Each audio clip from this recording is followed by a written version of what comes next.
درود به همراهان عزیز. در این ویدیو میخوایم بپردازیم به اینکه چگونه نوز بهتری داشته باشیم و اختلالات نوز چگونه درمان کنیم. اول از همه بریم سراغ این که نوز چیه. نوز نتیجه افزایش جریان خون در حالت تناسلیه. جریان خون معمولا از طریق افکار جنسی یا تماس مستقیم با آلت تناسلی تحریک میشه. وقتی یک مرد از نظر جنسی هیجان زده میشه، عضلات آلت تناسلی شل میشه. این باعث افزایش جریان خون از طریق رگ‌های آلت تناسلی میشه و دو حفره داخل آلت تناسلی رو پر میکنه و با پر شدن محفظه ها از خون آلت تناسلی صفر میشه. در این بخش بریم ببینیم علت اختلال نوز در معدن چیه و به چه عواملی بستگی داره. 1. اختلالات روانی. مهمترین دلیل عدم نوز در مردان، خصوصا در افراد جوان، اختلالات روانی میتونه باشه، طوری که در بیش از 70% موارد اختلالات روانی علت نوز نداشتن است.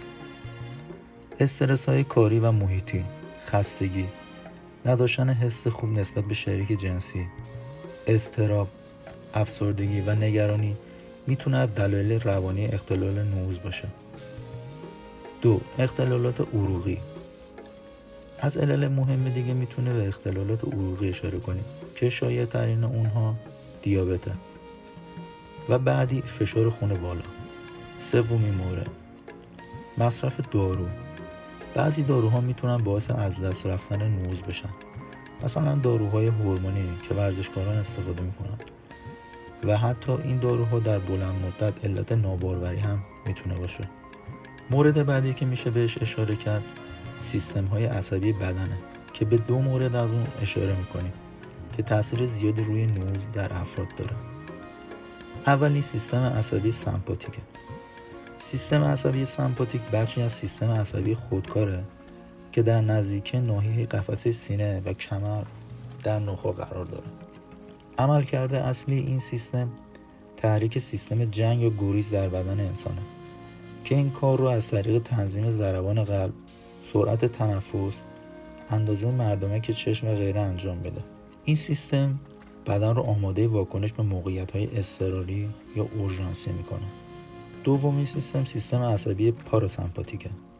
این سیستم بین نخاع و بسال‌النخاع قرار داره و واکنش‌های استراحت، گوارش و تولید مثل رو کنترل میکنه. این سیستم وظیفه محافظت و ترمیم اندام‌ها رو بر عهده داره. این سیستم با کاهش ضربان قلب و فشار خون، کاهش سرعت تنفس، کمک به گوارش غذا و سیستم گوارش بدن رو در حال آرامش قرار میده. قبل از اینکه بریم سراغ راهکار بعدی، ممنون میشم کانال ما رو سابسکرایب کنید و به دوستان خودتون معرفی کنید. خب در این بخش بریم سراغ این که چه عواملی باعث اختلال در نوز میشن. اولین و مهمترین اونها استرسه. زمانی که فرد دچار استرس میشه، استرس روی سیستم سمپاتیک فرد اثر میذاره و خب گفته شد که این سیستم چه واکنش‌هایی رو در بدن ایجاد میکنه.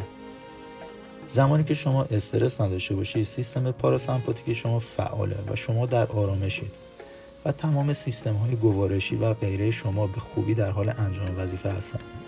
یکی از فواید نداشتن استرس و درست کار کردن سیستم پاراسمپاتیک در نوز، زمانی که شما بعد از خواب شبانه یا استراحت طولانی میل شدید جنسی دارید، مثل اول صبح.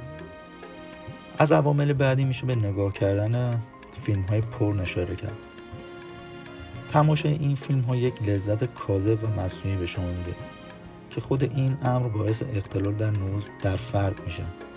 نکته بعدی گرفتگی عروقه که در آلت تناسلی و بدن فرد وجود داره.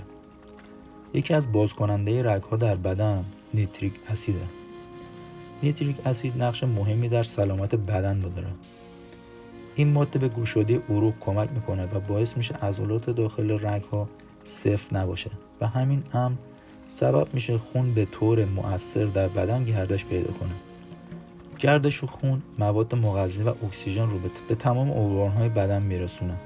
اگر این ماده به خوبی در بدن تولید نشه، باعث بیماری‌های قلبی، دیابت، اختلالات نوز و غیره در فرد میشه. از دیگر موارد طبع بدن و تغذیه نامناسبه.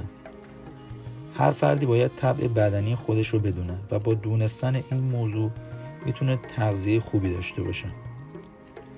افرادی هستن که اختلالات نوز دارن و با اشتباه میرن سراغ مواد خوراکی با طبع گرم، در صورتی که نمیدونن شاید مصرف همین مواد باعث میشه در طولانی مدت مشکلشون حل نشه بلکه بدتر هم بشه. وقتی فرد طبع بدنی خودش رو بدونه میتونه غذایی رو مصرف کنه که مشکلش رو حل کنه. نکته بعدی که خیلی هم شایع هست بین اکثر افراد استفاده از قرص‌ها و داروهایی که میل جنسی رو بالا میبره. ما به شما توصیه میکنیم لطفاً و خواهشاً از این داروها استفاده نکنید، چون رفته رفته و به مرور زمان آرزوهای جبران ناپذیری رو برای شما خواهد داشت. در این قسمت بریم در مورد مواد غذایی بگیم که به طور طبیعی نقش یک وایبرا رو براتون میتونه ایفا کنه. مصرف این مواد نه تنها برای شما عوارضی نداره بلکه روند درمان شما رو به صورت طبیعی در پی خواهد داشت. نکته اول، استفاده از چغندر. چغندر دارای کلی ویتامین C و B، پتاسیم، فیبر و آهن هست. چغندر نیتریک اسید رو که در موردش توضیح دادم افزایش میده و به عملکرد قلب و ریه ها کمک بسیاری میکنه. شما میتونید آب یک چغندر رو بگیرید و با آب حل کنید و نوش جان کنید. نکته بعدی استفاده از کرفس هست. کرفس دارای مواد مغذی هست که از جریان خون شما محافظت میکنه و کمک میکنه به شما و همچنین منبع خوبی از ویتامین A، K، B، C، کلسیم و پتاسیم هست. کرفس حاوی آنتی اکسیدان های مفیده و چون نیتریک اسید زیادی داره باعث باز شدن و تقویت عروق شما میشه و جریان خون شما افزایش پیدا میکنه. کرفس رو هم میتونید آب بگیرید و با آب حل کنید و استفاده کنید. و یا اینکه میتونید هر دو این مواد رو با هم حل کنید و هر روز صبح یک لیوان و در طول 1 ماه استفاده کنید و نتیجه فوق‌العاده اون رو ببینید. مورد بعدی استفاده از نخود و جوانه نخوده. حتی میتونید از آبی که نخود رو در اون پختید هم استفاده کنید. نخود رو خیس کنید تا جوانه بزنه و از جوانه های تازه‌ای که هنوز سبز نشده و رنگش زرد هست استفاده کنید. فقط به دلیل اینکه نخود نفخ میاره افرادی از نخود استفاده میکنن که دچار نفخ معده نمیشن. مورد بعدی استفاده از ماساژ جنسی که خیلی توصیه میشه. ماساژ جنسی ماساژیه که قسمت آلت تناسلی رو با دست و نوازش‌های آرام لمس کنه تا خون در این قسمت به طور طبیعی جریان پیدا کنه و شما به نوز برسید. این گونه ماساژ تاثیر بسیار زیاد و تداوم رابطه جنسی.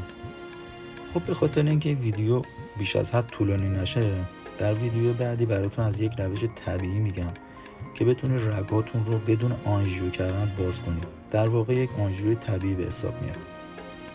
خب به آخر این ویدیو رسیدیم. تشکر میکنم از اینکه وقت گذاشتین و ویدیوی ما رو دیدین. امیدوارم براتون مفید بوده باشه. لطفاً کانال ما رو سابسکرایب کنید و به دوستانتون معرفی کنید. با تشکر از همه شما.